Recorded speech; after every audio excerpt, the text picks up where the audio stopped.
नमस्कार दोस्तों, मैं Sunil Kumawat Galaxy classes and defence academy के यूट्यूब चैनल पर आप सभी विद्यार्थियों का तहे दिल से हार्दिक अभिनंदन और स्वागत करता हूं।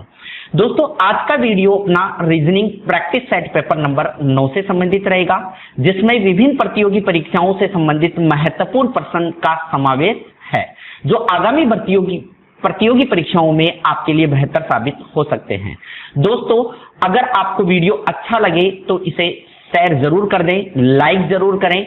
आइए चलते हैं दोस्तों अपन वीडियो की ओर, जो प्रैक्टिस सेट पेपर नंबर 9 से संबंधित है, जिसमें आपकी प्रैक्टिस रेगुलर चलती रहेगी। जो भी बच्चे ऑलरेडी पहले से सिलेबस कर चुके हैं उनके लिए ये रामबाण साबित होता है। तो दोस्तों चलिए, क्वेश्चन नंबर 1 आपको स्क्रीन पर दिखाई दे रहा है।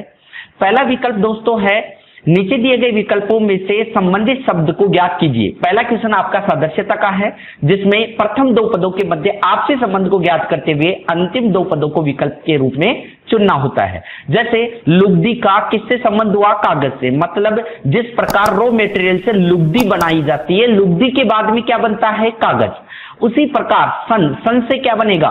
पहला विकल्प है रस्सी, दूसरा है सूत, तीसरा है तागा, चौथा है टोकरिया। जल्दी कमेंट करें, जल्दी आंसर बताएं, सन का सही आंसर क्या होगा? तो दोस्तों इससे सही आंसर है पहला विकल्प रस्सी, सूत, तागा और टोकरिया। तो राइट आंसर होगा ऑप्शन नंबर ए, रस्सी। दोस्तों सन जो है, ये सन है जिस प्रकार आप देखते हैं कि जो रॉ मटेरियल होता है, जो लकड़ी होती है, उसको कूट कर उसके जो छोटे छोटे तार हुआ करते हैं वो क्या कहलाते हैं? सन। और उनसे जो छोटे छोटे तार होते हैं उनसे मिलाकर, जिसे अपन आड़ू भाषा में कहते हैं मूंज, ठीक है, उससे मिलाकर अपन क्या बनाते हैं? रस्सी। तो राइट आंसर क्या होता है? Option number A. दूसरा क्वेश्चन है, पुस्तक का समालोचक से क्या लिंक हुआ? उसी प्रकार आपको बहुवचन का बताना होता है। तो दोस्तों पुस्तक का समालोचक, पुस्तक की समालोचना कौन करता है? समालोचक। उसी प्रकार बहुवचन की समालोचना कौन करेगा? उसका निवारण, उसका समाधान कौन करेगा? तो मूल्य निर्धारक, दूसरा भार मापक, तीसरा ठेकेदार, चौथा अभियंता। तो दोस्तों राइट आंसर है इसका जो भी विवरण है, जो भी उसका आकलन है, वो कौन बताएगा आपको? मूल्य निर्धारक बताएगा। तो भवन की समालोचना कौन करेगा? मूल्य निर्धारक। तो राइट आंसर कौन सा होगा? Option number A. Next question दोस्तों, बिल्कुल कम समय में अपने को टोटल 25 क्वेश्चन मैंने लिए हैं, तो बिल्कुल कम समय में आपको ये सारे 25 का प्रश्न हल करने हैं। और तीसरा क्वेश्चन है, रघु तथा बाबू जुड़वा है। रघु और बाबू जुड़वा है, इसका मतलब वो भाई हैं, ठीक है। तो यहां सबसे पहले लिखें आप रघु और ये है बाबू। आपको पहले वीडियो में मैं बता चुका था क्या कि जो भी भाई हैं वो साथ में बैठते हैं एक लाइन से संबंधित। तो रघु और बाबू दोनों क्या हैं? जुड़वा, दोनों भाई हो गए। आगे, बाबू की बहन रीमा है। अगर बाबू की बहन रीमा है तो भाई बहन का रिश्ता साथ में चलता है, एक लाइन से संबंधित। और रीमा है तो यहां क्या लिखेंगे? माइनस। आगे, रीमा का पति कौन है? राजन। और आपको पहले बता चुका कि पति पत्नी का जोड़ा जो है वो साथ में बैठता है, लेकिन दो लाइनों से संबंधित। और राजन इसका पति है तो यहां क्या लिख देंगे? प्लस, क्योंकि पुरुष के लिए क्या सिंबल काम में लेते हैं? प्लस। आगे, रघु की मां लक्ष्मी है। रघु की मां कौन है? लक्ष्मी। अगर रघु की मां यहां लक्ष्मी है तो लक्ष्मी ऊपर की तरफ आप लिखेंगे, मां है तो यहां क्या लिखेंगे? माइनस। माता और पिता को ऊपर बिठाया जाता है, पिता को पुरुष सिंबल देते हैं और माता को माइनस। पिता को क्या देते हैं? प्लस, और माता को क्या देंगे? माइनस। तो यहां लक्ष्मी माता है तो माइनस। आगे, लक्ष्मी का पति राजेश है। अगर पति राजेश है तो पति दो लाइनों से संबंधित अपन इंडिकेट करेंगे, और राजेश है पति है तो यहां क्या लिखेंगे? प्लस। आगे, तद अनुसार राजेश का राजन से क्या रिश्ता है? आपको बताना है राजेश का किससे? राजन से। आपको ये वाला बताना है राजेश का किससे? राजन से। स्टेप बाय स्टेप बताएंगे। अगर आप ये राजन, आप पुरुष हैं, आप अपने आप को बिठा लीजिए, ये राजन आप है, आपको इससे राजेश का रिश्ता बताना है। राजन आप हैं, ये आपकी क्या है? पत्नी। पत्नी का भाई आपका क्या लगा? साला। और साले का फिर भाई आपका क्या लगा? फिर वापस साला। और साले की ऊपर क्या है? मां। बताओ साले की मां आपकी क्या लगती है? सास। सास का पति, ये आपका क्या लगेगा, ससुर। तो बताइए राजन से राजेश का क्या संबंध है, तो का की ओर अपन जाते हैं से लेकर। तो राइट आंसर कौन सा होगा, ऑप्शन नंबर ए, ससुर। क्लियर है दोस्तों। नेक्स्ट दोस्तों अगला क्वेश्चन है जो बोर्ड मास से संबंधित है, गणितीय संक्रियाओं का। बोर्ड मास में होता क्या है कि सबसे पहले अपन बी ब्रैकेट हल करते हैं, फिर ऑफ का हल करेंगे, फिर उसके बाद में डिवीजन भाग हल करते हैं, फिर उसके बाद में गुणा हल करेंगे, फिर उसके बाद में एडिशन जोड़, और फिर उसके बाद में बाकी सबट्रैक्शन क्या होता है, बाकी। और पहले क्या किया था, कोष्टक। क्लियर दोस्तों, ये स्टेप बाय स्टेप अपन हल करते हैं। तो सबसे पहले मैं इसको ऊपर से उतार लेता हूं बिना सिंबल लिखे, 10 125 इस तरीके से, ठीक है। सबसे पहले अपने को क्या बोला गया, प्लस का सिंबल क्या है, प्लस को क्या लिखा जाता है, गुणा। क्या बोला, प्लस का अर्थ है गुणा, माइनस का अर्थ है प्लस, गुणा का अर्थ है भाग, और भाग का अर्थ है माइनस। तो ये समीकरण दे दिया, इसका मान क्या होगा आपको बताना है। देखो प्लस का अर्थ क्या है, गुणा। तो सबसे पहले प्लस का अर्थ यहां पर मैं क्या डालूंगा, गुणा। क्लियर है। फिर उसके बाद माइनस का अर्थ मेरे को यहां डालना है, माइनस का अर्थ क्या था, प्लस, ये मैंने डाल दिया। फिर उसके बाद यहां गुणा का अर्थ मेरे को लेना है, तो गुणा का अर्थ क्या था, भाग, ये डाल दिया मैंने, ठीक है। फिर उसके बाद भाग का अर्थ मेरे को यहां डालना है, तो भाग का अर्थ क्या था, माइनस, ये यहां डाल दिया। अब बोर्ड मास में सबसे पहले ब्रैकेट हल होता है, ब्रैकेट नहीं है तो आप सबसे पहले का हल कर दीजिए, का भी नहीं है तो पहले क्या हल होगा, भाग। तो पहले भाग हल कीजिए, 50 गुणा 10 और प्लस, इसको हल करने पर कितने आ गए, 5, और माइनस कितने हो गए, 125। फिर उसके बाद गुणा हल होगा, गुणा में कितना आ गया, 500, प्लस कितने 5, और ये कितने आ गए, 125। अब इसको कितने आ गए, 505। 505 में से आप 125 घटाएंगे, तो 505 में से अगर आप 125 घटाते हैं तो ये 0, और ये कितना 8, और यहां 4 में से 1 गया तो कितना आ गया, 3। तो राइट आंसर कौन सा होगा, 380 के लिए ऑप्शन नंबर ए। दोस्तों उम्मीद करता हूं कि आपको प्रत्येक क्वेश्चन अच्छे से क्लियर हो रहा है, लेकिन फिर भी दोस्तों आपको कहीं भी कोई समस्या नजर आए तो आप बिल्कुल कमेंट करके मुझे बता सकते हैं कि सर यहां समस्या है, मैं बिल्कुल उसका समाधान करूंगा। आप मेरे व्हाट्सएप नंबर को भी मैसेज डाल सकते हैं, उसके अलावा आप फोन कॉल कर सकते हैं, लेकिन हमारा मकसद है कि आपकी समस्याओं का समाधान होना चाहिए, चाहे वो किसी भी माध्यम से हो। और दोस्तों आप सेशन को एक बार लाइक जरूर कर दें, सभी बच्चे एक बार लाइक करें इस वीडियो को। हाँ, नेक्स्ट है नीचे दिए गए विकल्पों में से विषम शब्द का चयन कीजिए। विषम शब्द का चयन कीजिए मतलब आपको विजातीय छांटना है। विजातीय में क्या होता है, 4 विकल्प दिए गए होते हैं, किन्हीं 3 का एक समूह बनता है, हमें उस विकल्प को उत्तर के रूप में चुनना पड़ता है जो 3 से भिन्न हो। जैसे पहला कमरा, चेंबर, बरामदा, केबिन। सभी बच्चे कमेंट करके मुझे आंसर बताएं, सभी बच्चों का कमेंट जरूर आए, कमेंट करके बताएं क्या सही आंसर है, मैं इंतजार कर रहा हूं। पहला है कमरा, दूसरा चेंबर, फिर बरामदा, और फिर चौथा है केबिन। केबिन होगा, केबिन नहीं, केबिन, यहां नहीं। तो दोस्तों राइट आंसर होगा इसका ऑप्शन नंबर सी, बरामदा। काफी बच्चों ने इसका सही आंसर दिया है, लेकिन कुछ बच्चों का गलत भी था। दोस्तों कैसे, ये कमरा है, चेंबर है और केबिन है, ये तीनों 4 दीवारी से संबंधित एक पेक जो है, 4 दीवारी से घिरा हुआ एक भाग है, जबकि बरामदा जो है वो एक खुला भाग है। तो राइट आंसर कौन सा होगा, ऑप्शन नंबर सी। उसी से संबंधित एक अच्छा क्वेश्चन और दिया है जो रेलवे में ग्रुप डी भर्ती परीक्षा में हाल ही में पूछा गया था, पिछली भर्ती में। दिए गए विकल्पों में से विषम पंख, फिन, चोंच और रडर, राइट आंसर क्या होगा, सभी बच्चे एक बार कमेंट करें, पंख, फिन, चोंच और रडर। बिल्कुल मैं इंतजार कर रहा हूं।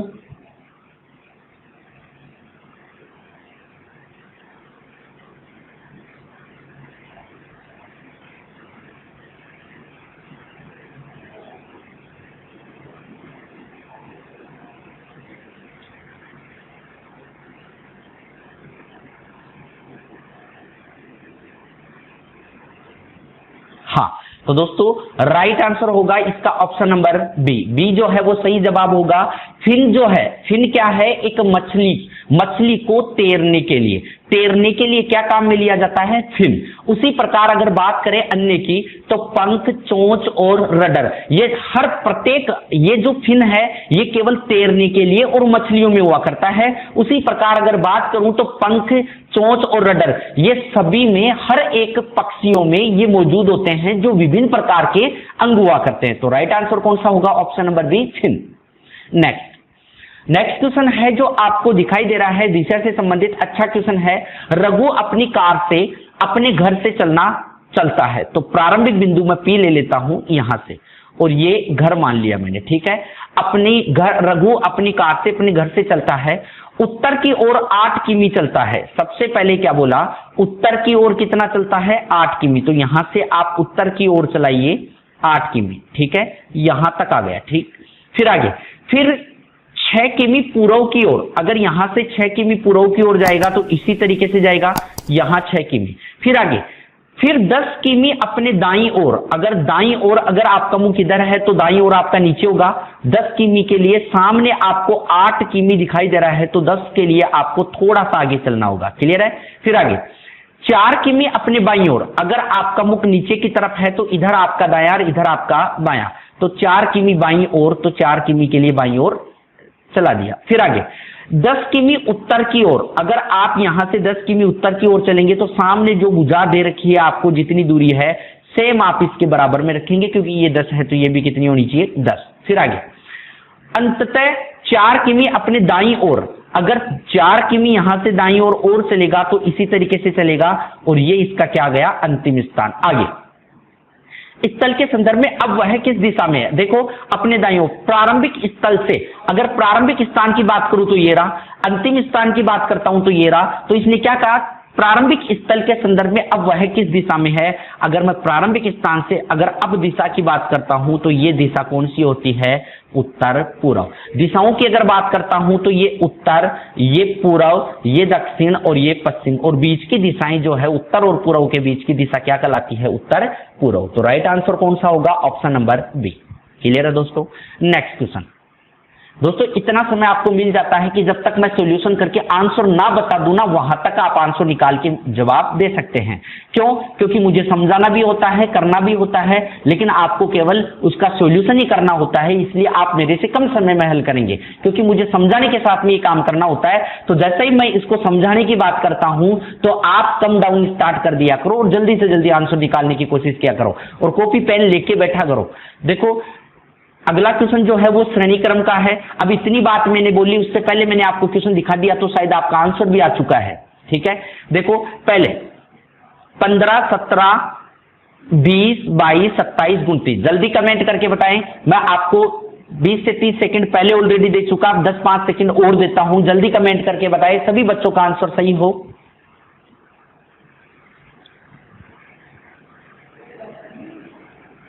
हाँ दोस्तों समझना, मैं बिल्कुल समय जाया ना करते हुए मैं डायरेक्ट क्वेश्चन के हल पर आता हूं। मैं आपको आसपास की बातें ना बता के समय खराब नहीं कर रहा, डायरेक्ट मैं आपको बताता हूं कि 15 से 20 तक कितना हुआ? 5। फिर उसके बाद 20 से 27 तक कितना?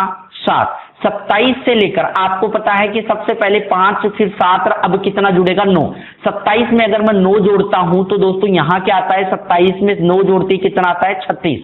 फिर उसके बाद ऊपर की अगर बात करता हूं तो यहां से यहां तक का 1 छोड़ के कितना? 5। फिर यहां से यहां तक का कितना? 7। फिर उसके बाद सॉरी ये तो हो गया, लेकिन सेकंड वाले की अगर बात करता हूं तो 17 और ये 22 तक कितने हो गए? 5 जुड़ गए। फिर 22 से 29 तक कितने जुड़ गए? 7। और वापस 29 से 7 जोड़ूंगा तो दोस्तों यहां 29 में 7 जोड़ने पर कितना आता है? 36। 17, 22, यहां 17 से सॉरी यहां 17 से यहां से, हाँ बिल्कुल सही था, 5 जुड़े। फिर उसके बाद में 22 से 29 तक कितने जुड़ गए? 7। और अब 29 से आगे 7 के बाद में मुझे 9 जोड़ना पड़ेगा, ना कि 7। तो 29 में 9 जोड़ता हूं तो कितने आते हैं? 38। तो दोस्तों 36 और 38 के लिए राइट आंसर कौन सा होगा? ऑप्शन नंबर बी सही जवाब होगा।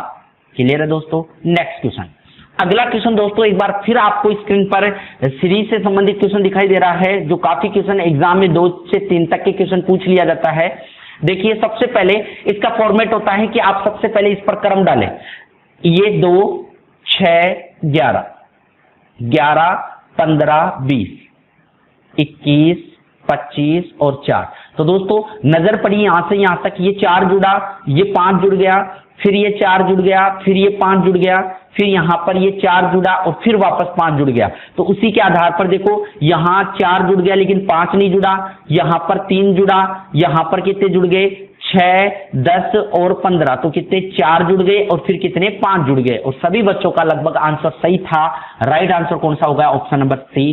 क्लियर है दोस्तों? नेक्स्ट क्वेश्चन, आशा को देखो, यदि आशा बराबर है गुणैसी के, गुणैसी लिखा जाता है तो आपको VINAY BHUSHAN को आपको बताना होता है कि इसका सही जवाब क्या होगा। मैं आपको 20 से 30 सेकंड का समय देता हूं, फिर मैं सॉल्यूशन के साथ में और समय दे दूंगा, तो जल्दी आप चेक करके देखें। हाँ दोस्तों, क्या बोला था मैंने? ऑप्शन में है 214, 200, 144, 180। हाँ देखिए दोस्तों, समझना, आशा को 79 लिखा जाता है तो आपको विनय भूषण को क्या लिखा जाएगा? देखो दोस्तों, यहां सबसे पहले क्रम डाला मैंने 1, 19, 8, 1। अगर इनको जोड़ता हूं तो 28 29 होता है, जो नहीं है। फिर उसके बाद में दूसरा फॉर्मेट आता है कि मैं अंकों को उल्टा करके देखूं। 1 का विलोम होता है Z, S का होता है हनी सिंह H, फिर उसके बाद H का होता है S और A का होता है Z, A to Z। जो विलोम अक्षर मैंने आपको पहले भी वीडियो में बता चुका, तो Z ये 26 होता है, ये 8 है, ये 19 है और ये 26 है। आप सबको एक बार जोड़ के देखें तो अगर 26 दूना 52, 52 और 19, पहले 20 जोड़ दो 52 से 62, 72, 71 और 8 कितने हो गए 79। मतलब साफ है कि आपको विलोम अक्षर करके जोड़ना पड़ेगा। उसी प्रकार अगर V की बात करता हूं तो लव में LOVE, तो E और V दोनों विलोम है। I का क्या होता है R, N का M, A का Z और फिर Y का B, B का Y, फिर उसके बाद H का S, U का F, उफ, S का हनी सिंह H, H का S, A का Z और N का M। दोस्तों यहां पहले कितना हो गया 5, पहले 5, फिर कितना 18, R 18 पे होता है, फिर ये कितना 13, फिर आगे 26, 2, फिर उसके बाद 25 और ये 19 और फिर ये 6, फिर प्लस 8 प्लस 19 और प्लस 26 और प्लस कितना 13। टोटल अगर दोस्तों इसको जोड़ते हो, आप कमेंट करके बताएं इसका जोड़ क्या आएगा, जल्दी कमेंट करके बताएं। 18 और 5 कितने हो गए 23, 23 और 13। पहले आप 23 में 10 जोड़ लो तो 33, 34, 35, 36, 36 में आप कितने जोड़ोगे 26, तो कितने हो गए 12 और 3 और 2 5, 62, 62 और 2 कितने हो गए 64, 64 में 25 जोड़ो तो 64 से 74, 84 और 5 कितने हो गए 89, 89 में 19 जोड़ो तो 89 से 99 और 109 में से 1 कम कर दो 108, 108 में फिर 6 जोड़ो तो कितना हो जाएगा 114, 114 में 8 जोड़ोगे तो 122, 122 में 19 जोड़ोगे तो पहले आप 20 जोड़ दो तो कितने 42 में से 1 कम कर लो 141, फिर आप इसमें से 26 और जोड़ लो तो पहले तो आप 20 जोड़ लो तो 41 से 51 और कितना 61, 61 और ऊपर के 6 कितने हो गए 167, 167 में आप 13 और जोड़ लो तो 67 से 77 और 3 कितने हो गए 180। तो दोस्तों राइट आंसर कौन सा होता है? Option number D. क्लियर है दोस्तों? नेक्स्ट, सभी चूजे पक्षी है, ये कथन निष्कर्ष का क्वेश्चन है। सभी चूजों को अगर पक्षी बनाना है तो सभी चूजे पक्षी इस तरीके से होंगे, ठीक है। फिर उसके बाद कुछ चूजे क्या हैं मुर्गियां, कुछ चूजे अगर मुर्गियां हैं तो आपको मुर्गियों को यहां से काटना होगा क्योंकि कुछ चूजे क्या हैं मुर्गियां। फिर आगे मादा पक्षी अंडे देते हैं, मादा ना तो यहां मादा है तो यहां साइड में लिख लो आप, मादा जो पक्षी है वो क्या देते हैं अंडे देते हैं, ठीक है। और पक्षियों का फॉर्मेट मैं इसमें से काउंट कर लूंगा, ठीक है। अब आगे सभी पक्षी अंडे देते हैं, दोस्तों सभी पक्षी अंडे देते हैं क्या? इसने ये कहा कि मादा पक्षी जो अंडे देते हैं, तो सभी पक्षी इसने क्या कहा सभी पक्षी अंडे देते हैं। अगर मैं सभी पक्षियों की अगर मैं बात करता हूं तो दोस्तों मादा तो अंडे देते हैं, लेकिन अगर बात करूं कि सभी पक्षी अंडे देते हैं तो आप ये नहीं कह सकते यहां कथन के अकॉर्डिंग कि ये अंडा जो है वो इसमें से काट दिया जाए या ऊपर बिठा दिया जाए। अगर मैं काटता हूं तो भी कुछ का ही पार्ट होता है, तो सभी पक्षी अंडे देते हैं। तो फिलहाल तो ये दूर है, लेकिन पास में भी अगर आ जाए तो अपन उसको पूरा परफेक्टली नहीं कह सकते। मतलब ये चीज किस में आती है, डाउट में, और हर एक डाउट अगर स्वतंत्र अवस्था में होता है तो गलत माना जाता है। दूसरा, कुछ मुर्गियां पक्षी है। अगर कुछ मुर्गियों की अगर बात करता हूं तो पक्षी है, तो अगर आप इसको यहां से काट रहे हैं तो कहीं ना कहीं से आपको काटना पड़ेगा, इसलिए क्या कहा, कुछ मुर्गियां पक्षी है। ये मुर्गी और ये पक्षी, तो हां पक्का कुछ मुर्गियां तो क्या है, पक्षी है, तो दूसरा सही। तीसरा, कुछ चूजे मुर्गियां नहीं है। कुछ चूजे, दोस्तों ये तो रहे चूजे और ये रही मुर्गियां। मैं उसको यहां से अगर काट रहा हूं तो ये भाग तो चूजे का आ गया मुर्गियों का, लेकिन इधर का भाग नहीं आया। फिर उसके अलावा ये भाग कब आ सकता है, मेरे को बोला कि अगर कुछ चूजे मुर्गियां हैं तो मैं ज्यादा से ज्यादा कुछ चूजों को मुर्गियां यहां करके भी बिठा सकता था। अगर मैं मुर्गियों को कंप्लीट यहां बिठाता तो भी सारे चूजे जो है वो कभी भी मुर्गियां नहीं हो सकते थे। अगर मैं इसको यहां से काट लिया तो भी इतना इतना भाग होगा, ये नहीं होगा, और अगर मैं अंदर बिठा देता तो भी पूरा भाग नहीं हो सकता। इसका मतलब कुछ चूजे मुर्गियां कभी नहीं हो सकती, तो ये भी क्या हो गया, सही। तो दूसरे और तीसरे सही के लिए आंसर क्या होगा, फर्स्ट सही है, सेकंड सही है, फर्स्ट या सेकंड दोनों अनुसरण करते हैं या की कंडीशन। तो दोस्तों यहां दूसरा और तीसरे सही के लिए आपके पास कोई विकल्प नहीं है, तो राइट आंसर क्या देंगे, ऑप्शन नंबर 5। क्लियर है दोस्तों। नेक्स्ट, कुछ प्रधानाचार्य शिक्षक है। वापस न्याय निगमन से संबंधित क्वेश्चन है। कुछ प्रधानाचार्य, जल्दी कमेंट करके बताएं क्या आंसर होगा, प्रधानाचार्य। कुछ प्रधानाचार्य क्या हैं, शिक्षक। आप पहले बिल्कुल ओरिजिनल डायग्राम बनाइए, फिर आगे। सभी शिक्षक क्या है, छात्र। सभी शिक्षक क्या हैं, छात्र। तो दोस्तों सभी शिक्षक क्या होंगे, छात्र। तो सभी शिक्षक छात्र इसी तरीके से होंगे। दोस्तों मैं आपको बता दूं थोड़ा सा, हो सकता है कोई ऐसा स्टूडेंट जो इस चैनल पर हो फिलहाल और मेरा वीडियो देख रहा हो, जो पहली बार तैयारी कर रहा है, पहली बार ही कंपटीशन में उतरा है, तो मैं उसको बिल्कुल रियलिटी से अवगत करा दूं कि ये टॉपिक जब तक आप प्रॉपरली उसको नहीं पढ़ सकते आपके ये जरूर कम ही समझ में आएगा। तो ऐसा ना समझे दोस्तों कि ये कम समझ में आ रहा है, मैं कैसे समझूं। तो मैं जैसे ही या तो मैं प्रॉपर टॉपिक आपके सामने लेके आऊं तो बिल्कुल 100% आप समझ सकते हैं, लेकिन अगर मेरा टॉपिक बाय टॉपिक नहीं पढ़ाया हुआ है तो आप इसको पूरा परफेक्टली नहीं समझ सकते। तो बिल्कुल उसके लिए आपसे क्षमा निवेदन है, जैसे ही टॉपिक कंप्लीट मैं प्रॉपर डाल दूंगा आप बिल्कुल 100% इसको समझने लग जाएंगे। ऐसा कोई भी क्वेश्चन हो जो मैंने टॉपिक डाल दिया और फिर आपको वो प्रॉब्लम आए तो मुझे आप कह सकते हैं ये बात। तो दोस्तों क्या कहा फिर आगे, सभी शिक्षक क्या हैं, छात्र। तो सभी शिक्षक क्या हो गए, छात्र। फिर आगे निष्कर्ष, सभी प्रधानाचार्य छात्र है। सभी प्रधानाचार्य, क्या सभी प्रधानाचार्य फिलहाल छात्र है, क्या बोला सर इतने प्रधानाचार्य जो हैं वो छात्र नहीं है। लेकिन मेरे को बोला गया था कि सभी शिक्षक छात्र हैं, तो मैं इसको ऊपर से भी ला सकता था और सभी प्रधानाचार्य को क्या बना सकता था, छात्र। मेरे को कोई मना नहीं किया था।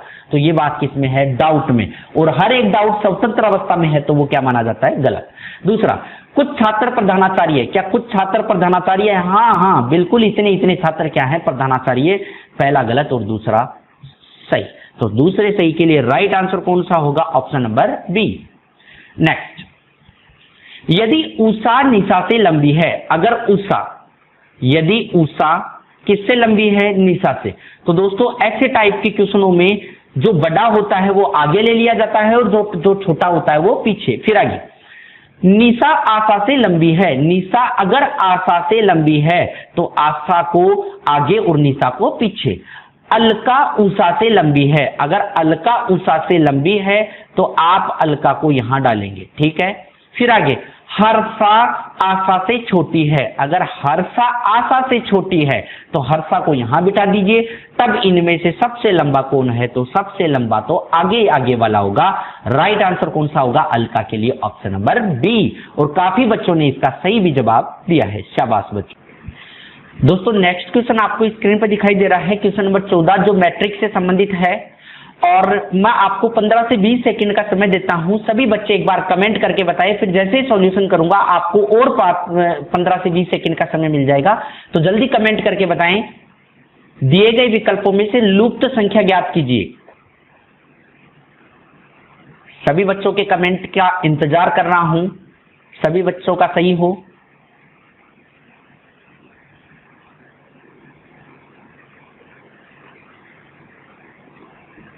हाँ दोस्तों ध्यान देना, इतना समय जो है वो मानता हूं मैं पर्याप्त नहीं होता, लेकिन 1 मिनट के अंदर अंदर भी अपने को क्वेश्चन हल करना होता है, नहीं तो ये समय इधर से बढ़ जाएगा। दोस्तों 14, 24 और 42 दे रखा है। मैं डायरेक्ट आपको आसपास की बातें ना करके मैं डायरेक्ट क्वेश्चन के सॉल्यूशन पर आता हूं। तो क्या कर रखा था इसमें, देखो 14 गुणा 24, इसको अगर मैं गुणा करता हूं ऊपर वाले फॉर्मेट को, तो 14 चौके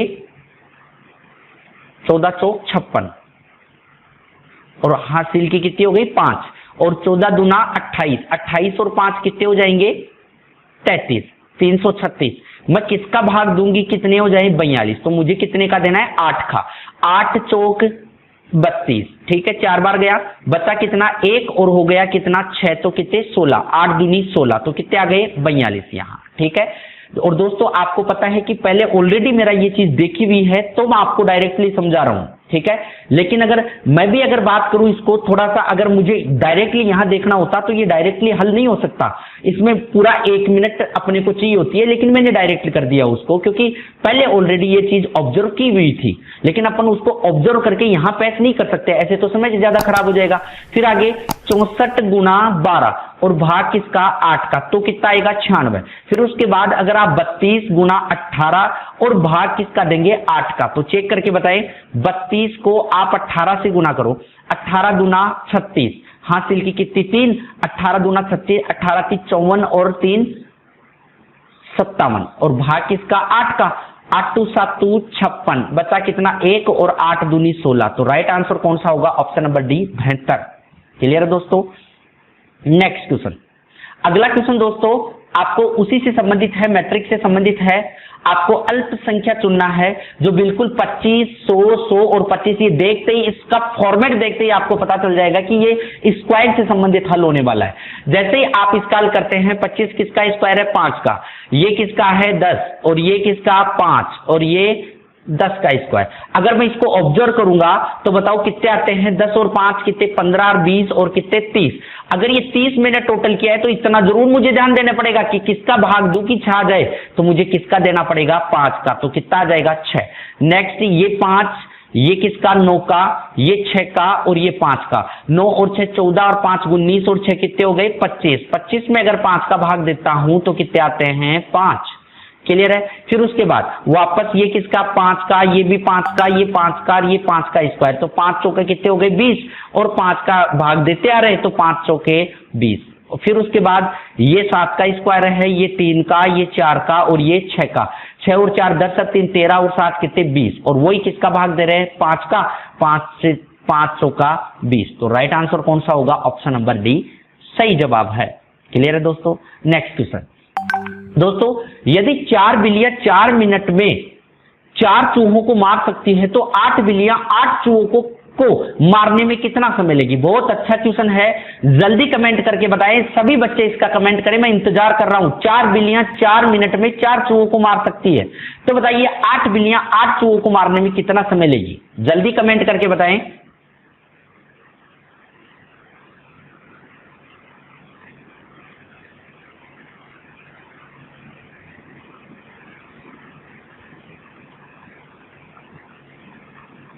सभी बच्चों के कमेंट का इंतजार कर रहा हूं।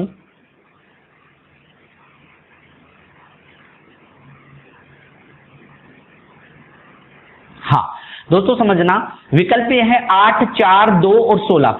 4 बिल्लियां 4 मिनट में 4 चूहों को खा सकती है, तो 8 बिल्लियां कितने समय में 8 चूहों को खाएगी। तो दोस्तों अगर ऐसा है कि 4 बिल्लियों को छोड़ दिया जाए, ठीक है 4 चूहे हैं, अगर 4 मिनट में खा रही है तो 8 बिल्लियां भी एक साथ 8 चूहों को उसी 4 मिनट में खा लेगी। कई बच्चे सोच रहे हैं, बोले सर 4 बिल्लियां 4 चूहों को 4 मिनट में अगर खा रही है तो 8 बिल्लियां 8 चूहों को 8 मिनट में खा लेगी। तो ये नहीं है, वो बिल्लियां 8 हो गई तो समय तो वही होना है, बिल्लियां भी बढ़ गई, चूहे भी बढ़ गए तो समय 4 मिनट है, तो 4 ही मिनट में हो गई। चाहे 15 बिल्लियां 15 चूहों को अगर 4 मिनट में, अगर वही 4 बिल्लियां 4 चूहों को 4 मिनट में खा रही है तो 15 बिल्लियां 15 चूहे हों तो भी वो कितने मिनट में ही खाएंगी? 4 ही मिनट में, क्योंकि वो संख्या जैसे जैसे बढ़ रही है उसी के अनुसार समय जो है वो निर्धारित है, वो कब वही रहने वाला है। तो दोस्तों राइट आंसर कौन सा होगा? Option number B. काफी बच्चों ने सही जवाब दिया है, तो कुछ ने गलत भी दिया है। नेक्स्ट, अगले क्वेश्चन का प्रयास करें जो सार्थक क्रम से संबंधित है। निम्नलिखित विकल्पों में से कौन सा विकल्प नीचे दिए गए शब्दों का सार्थक क्रम को दर्शाएगा? पहला, कलाकार, अभ्यास, रचना, पुनर्वेशन और नाटक। तो दोस्तों जल्दी कमेंट करके बताएं क्या आंसर होगा। 4 विकल्प आपको दिखाई दे रहे हैं, जल्दी आंसर करके बताएं क्या आंसर होगा। सार्थक क्रम आपको बताना होता है, हो सकता है कि वो आरोही क्रम हो सकता है अवरोही क्रम हो, लेकिन 90% जो है वो आरोही क्रम, बढ़ते हुए क्रम में होता है। तो दोस्तों अगर मैं बात करता हूं, देखो ये नाटक बनाने से संबंधित है। एक कलाकार, अभ्यास, रचना, पुनर्वेशन और नाटक। सबसे पहले अगर बात करूंगा तो सबसे पहले किसी भी फॉर्मेट की एक रचना होगी, उसका जो पहले है वो आकलन किया जाता है। पहले रचना होती है, रचना होने के बाद अगर 3 नंबर से शुरुआत होती है तो 2 नंबर आंसर बनता है। पहले रचना होती है, रचना होने के बाद में उसका कलाकार निर्धारित होता है। सबसे पहले किसी भी फॉर्मेट की एक रचना निर्धारित होती है, उसके बाद में कोई ना कोई उसका कलाकार होता है। कलाकार होने के बाद में 2 नंबर उसका अभ्यास किया जाता है, उसके जो भी करते हैं उसका अभ्यास होगा। उसके बाद में 5 नंबर वो नाटक के रूप में फॉर्मेट क्लियर होगा। उसके बाद में वो लास्ट में 4 नंबर क्या होगा? पुनर्वेशन। पुनर्वेशन का मतलब हो गया उसमें जो भी मॉडिफाई करना है, उसमें और क्या सुधार होता है, वो सारी बातें करके अपने को वो चीज फॉर्मेट को अंतिम रूप देना होता है। तो दोस्तों राइट आंसर कौन सा होगा? Option number B. क्लियर है। नेक्स्ट 18 नंबर क्वेश्चन, दिए गए विकल्पों में से सही विकल्प को चुनिए जो बीच को दर्शाता है। टेनिस प्रशंसक, क्रिकेट खिलाड़ी और विद्यार्थी। बहुत अच्छा क्वेश्चन है, सभी बच्चे कमेंट करके बताएं, मैं उम्मीद करता हूं कि सभी बच्चों का सही हो। टेनिस प्रशंसक, क्रिकेट खिलाड़ी और विद्यार्थी। तो दोस्तों राइट आंसर इसका होगा ऑप्शन नंबर ए, 1 नंबर। दोस्तों कहते हैं टेनिस प्रशंसक। अगर मैं बात करूं एक क्रिकेट खिलाड़ी की, एक क्रिकेट खिलाड़ी है ना वो टेनिस प्रशंसक हो सकता है, उसको चाहने वाला हो सकता है। और एक क्रिकेट खिलाड़ी क्या हो सकता है? विद्यार्थी भी हो सकता है। विद्यार्थी की कोई उम्र निर्धारित नहीं होती है। लेकिन अगर मैं यहां अध्यापक की बात करता हूं तो अध्यापक विद्यार्थी नहीं होगा, क्योंकि उसके अल्टरनेट यहां पर विकल्प में मिल जाए तब की बात है। लेकिन अगर विद्यार्थी की बात करूं तो एक विद्यार्थी क्रिकेट खिलाड़ी भी हो सकता है, एक विद्यार्थी टेनिस प्रशंसक भी हो सकता है। तो यहां कुछ कुछ का पार्ट आ जाएगा इस तरीके से। और कैसे बोलेंगे? कुछ टेनिस प्रशंसक क्या हो जाएंगे? क्रिकेट खिलाड़ी। और कुछ क्रिकेट खिलाड़ी क्या हो जाएंगे? विद्यार्थी। और कुछ विद्यार्थी क्या हो जाएंगे? टेनिस प्रशंसक। और कुछ टेनिस प्रशंसक क्या हो जाएंगे? क्रिकेट खिलाड़ी। तो राइट आंसर कौन सा होगा? Option number A. नेक्स्ट, नीचे दी गई सूचना में निम्नलिखित को प्रदर्शित किया जाएगा। बच्चे, गंभीर और शरारती। जल्दी कमेंट करके बताएं, बच्चे, गंभीर और शरारती। तो दोस्तों आपको पता है कि एक बच्चा है वो एक शरारती भी हो सकता है, सारे बच्चे शरारती हों ये कोई जरूरी नहीं है। लेकिन अगर मैं बात करूं यहां बच्चों की, तो यहां मैंने मान लीजिए बना दिया बच्चे का कॉलम, ठीक है।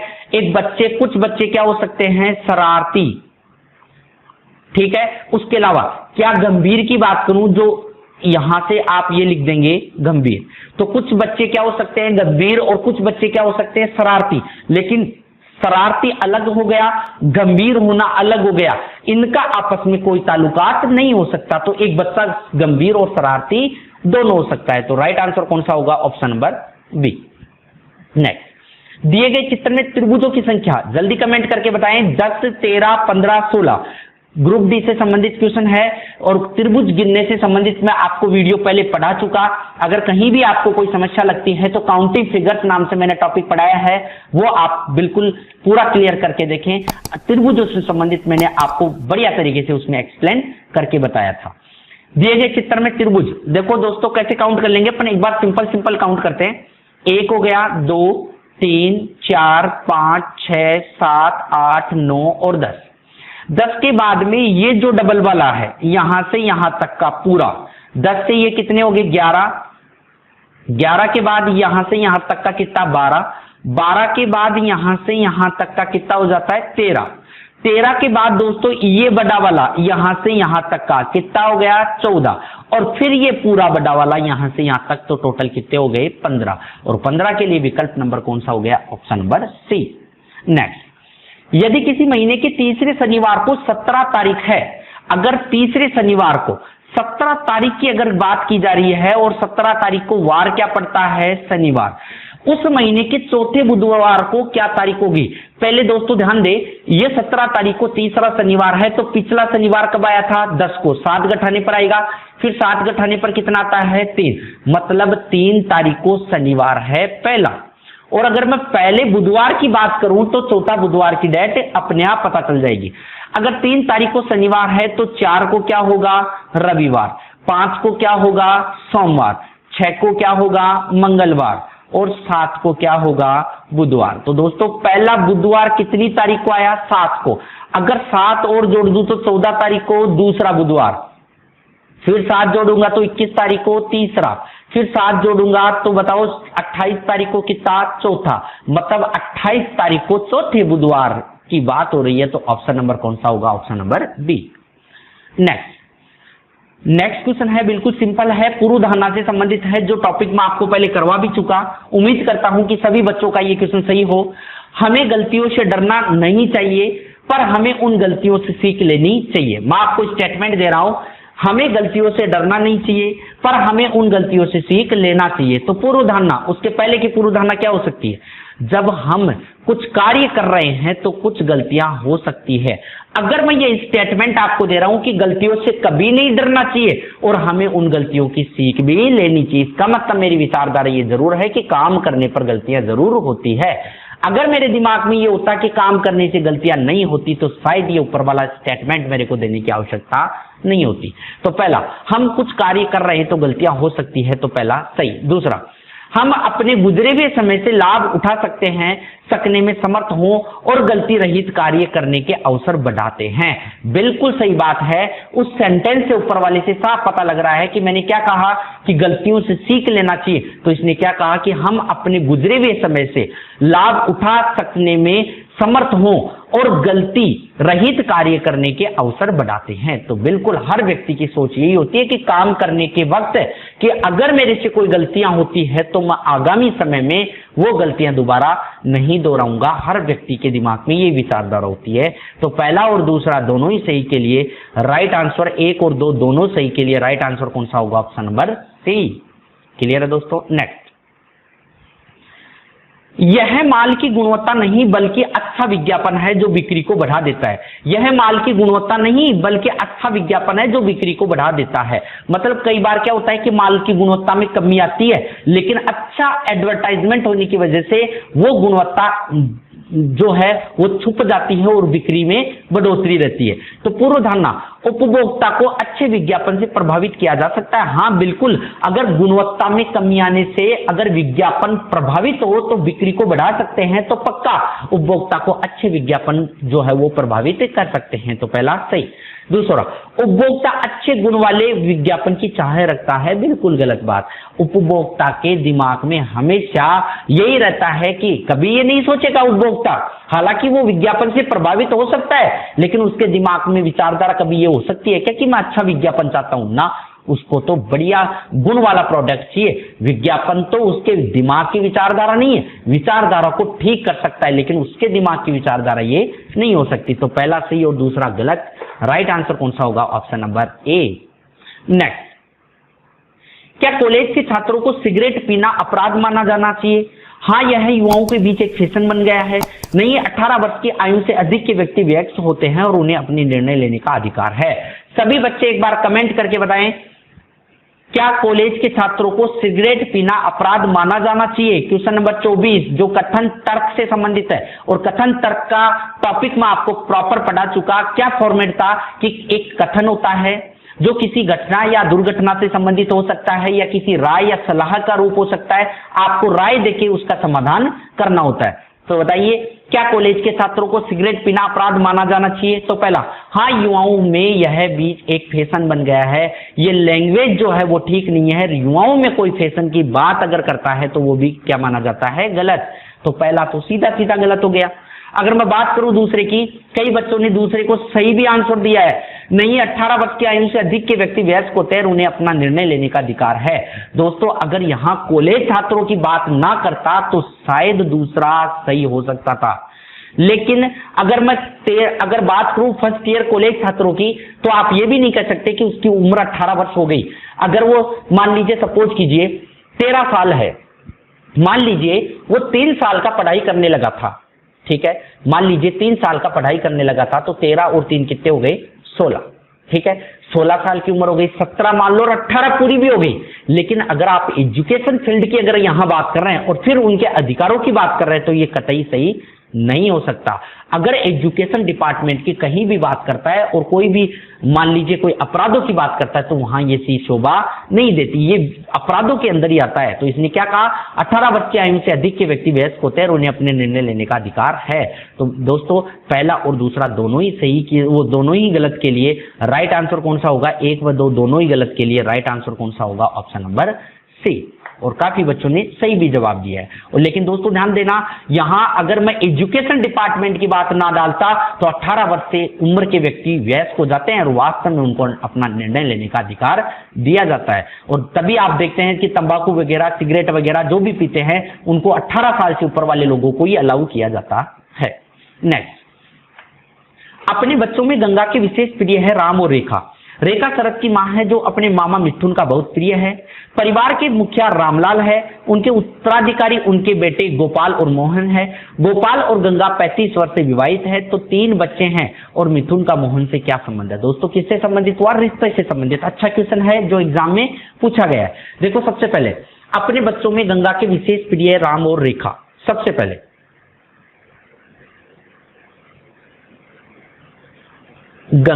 गंगा के विशेष प्रिय कौन है, एक तो हो गया राम और दूसरा कौन है, रेखा।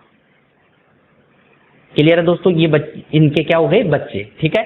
और बच्चों को हमेशा नीचे लिखा जाता है। आगे, रेखा शरद की मां है। रेखा जो है वो किसकी मां है, शरद की।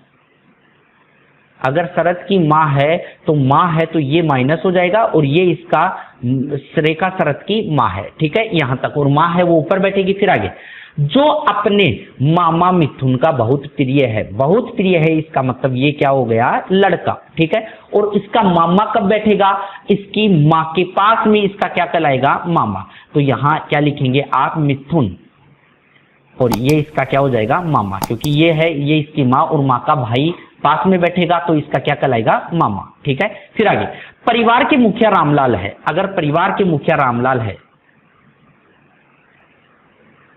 क्लियर है दोस्तों, सबसे ऊपर बैठेंगे। फिर आगे, जिनके उत्तराधिकारी उनके बेटे गोपाल और मोहन है। इनके उत्तराधिकारी बेटे नीचे कौन आएंगे, गोपाल और मोहन। गोपाल और गंगा 35 वर्ष से विवाहित है। गोपाल और गंगा अगर 35 वर्ष से विवाहित है तो यहां गोपाल लिख देता हूं, और गोपाल और गंगा जो है वो 35 वर्ष से क्या हो गए, विवाहित। ये गंगा माइनस, ठीक है, दोनों को विवाहित। और ये इनके बेटे थे, जो जिनके उत्तराधिकारी बेटे कौन थे, गोपाल और मोहन। तो यहां नीचे की तरफ मैं यहां जोड़ देता हूं, ये इसके पिताजी हो जाएंगे उत्तराधिकारी, और यहां ये इनके पिताजी हो जाएंगे प्लस, और ये इनका बेटा, और एक और बेटा कौन था इनका, मोहन, जो यहां जोड़ देता हूं आगे। क्लियर है दोस्तों, और ये प्लस। फिर आगे, गोपाल और गंगा 35 वर्ष से विवाहित है, तो मैंने यहां अटैच करके ऑलरेडी पहले से ही सही करके बिठा दिया है। आगे, और उनके 3 बच्चे हैं। मिथुन का मोहन से क्या संबंध है, तो 3 बच्चे, क्या गंगा के 3 बच्चे हैं, 1, 2 और 3, बिल्कुल सही है। तो मिथुन का मोहन से क्या संबंध है आपको बताना है। इस मिथुन का किससे, मोहन से। मिथुन का मोहन से संबंध बताना है, ये प्रश्नवाचक चिन्ह। मिथुन का किससे बताना है, मोहन से। तो मोहन से बताने के लिए आप इस तरीके से नीचे की तरफ आइए। मोहन ऐसे समझो आप खुद है, आप खुद है, तो ये आपका क्या है, भाई। आप ये आपका भाई, और यहां से अगर मैं बात करता हूं, ये सॉरी एक मिनट, उनके 3 बच्चे उनके 3 बच्चे हैं। मिथुन का मोहन से क्या संबंध है, मिथुन का बताना है किससे, मोहन से। मैं नीचे से ऊपर की तरफ जा रहा था, आपको ऊपर से नीचे की तरफ आना है, क्या कि मिथुन का बताना है किससे, मोहन से। अगर दोस्तों बात करता हूं, ऐसे समझो यहां पर देखो, मिथुन का मोहन से संबंध, तो मुझे मिथुन का बताना है किससे, मोहन से। ऐसे समझो यहां मोहन आप खुद बैठे हैं, आप खुद हैं तो ये आपका क्या है, पास बैठा, ये आपका क्या है, भाई। आपके भाई की बात करता हूं तो ये भाई का की पत्नी आपकी क्या लगती है, भाभी। क्लियर है दोस्तों। आपकी भाभी के ये क्या हैं, बेटे। आपकी भाभी के ये क्या हुए, बेटे। अब दोस्तों गौर करना, आप यहां मोहन थे, मोहन ये आपका क्या हो गया, भाई। भाई की ये क्या है, पत्नी, तो इसकी आपकी क्या लगी, भाभी। और भाभी के ये क्या हैं, बेटे। तो आप ये भी कह सकते हैं कि ये मेरे भाई साहब के क्या हैं, बेटे। और भाई साहब का बेटा आपका क्या लगता है, तो क्या कहेंगे, भाई साहब का बेटा क्या हो गया, भतीजा। क्लियर है दोस्तों। भाई साहब का बेटा क्या कहलाता है, भतीजा। और अगर मोहन की बात करता तो मोहन क्या है, इसका चाचा। तो लेकिन मेरे को पूछा गया था कि मिथुन का मोहन से, तो मिथुन का आपको मोहन से बताना है, तो राइट आंसर क्या होगा, भतीजा। और ये मोहन क्या हो गया, चाचा। क्लियर है दोस्तों। तो अगर बात करें पहले विकल्प की, तो चाचा, पुत्र, भाई और इनमें से कोई नहीं। तो दोस्तों भतीजे की अगर मैं बात करता हूं तो भतीजा आपको कहीं भी विकल्प में नहीं दिखाई दे रहा। अगर भतीजे की जगह अगर मैं बात करूं यहां अन्य कोई विकल्प को भी आंसर दूं तो इनमें से कोई नहीं दे रखा है, तो मेरा सही जवाब क्या होगा, ऑप्शन नंबर डी, इनमें से कोई नहीं, क्योंकि राइट आंसर क्या बनता है, भतीजा। तो दोस्तों ये टोटल 25 क्वेश्चन अपन ने लिए, जो सारे सिलेक्टेड क्वेश्चन थे। अगर आपको सेशन अच्छा लगा हो तो सभी बच्चों को आप इसे शेयर कर दें, जो आपके प्रतियोगी परीक्षाओं को की जो तैयारी कर रहे हैं, आपके दोस्त हो सकते हैं, आपका भाई हो सकता है, आप उन्हें भी शेयर कर दें। और एक बार पुनः याद दिला दूं, सभी बच्चे एक बार इसको, जिन्होंने भी इसको लाइक नहीं किया है, एक बार जरूर लाइक करें। दोस्तों फिर मिलते हैं एक नए वीडियो के साथ में, एक नए दोस्त के साथ में। God bless you, bye bye.